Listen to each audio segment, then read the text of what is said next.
提醒观众朋友，趁钱有数，性命爱顾。讲到这3道2风台，全台湾是连续2天停班停课。咱来看这新竹科航园区，因为这公司内面呢有这个机器爱24点钟一直跑，着员工着爱伫咧风台天去上班。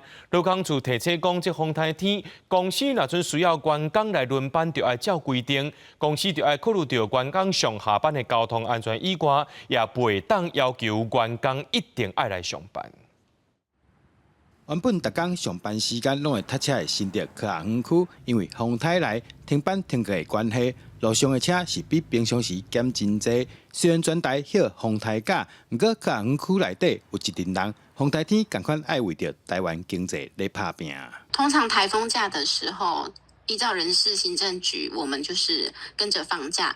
但如果是遇到必须就是你的工作岗位是必须一定要有人在，或是需要轮值的时候，通常我们会请工考量自身的交通安全。当天如果你到职的话，我们是加给加班费的。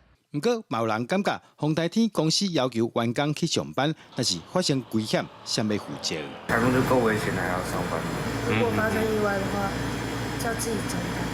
新竹市劳工处指出，依照规定，风台天公司要求员工上班，上重要是爱先评估员工上下班交通安全的问题。员工若是顾虑安全，无法度去上班，公司袂使强制要求员工一定要来上班。宣布停止上班，这个时候雇主不能将劳工视为旷职、迟到，或者是要求以事假或其他假别做处理。那也不能强迫劳工补班和扣发全勤奖金、解雇以及相关不利益的处分。台风期间要求劳工必须要出行工作，那应该事先评估危害，并提供适当的工作防护的护具、交通工具等安全措施。另外，风台假不是假的概念，因为风台来出门有危险，头家甲员工先讲好，爱员工踮厝内上班，也是合规定的。风台天上班，除了科学园区以外，警消人员、台电等相关人员，等到爱无营救灾、修理，拢是为着让社会会当继续正常运作，辛苦的一群人。记者杜君和新竹报道。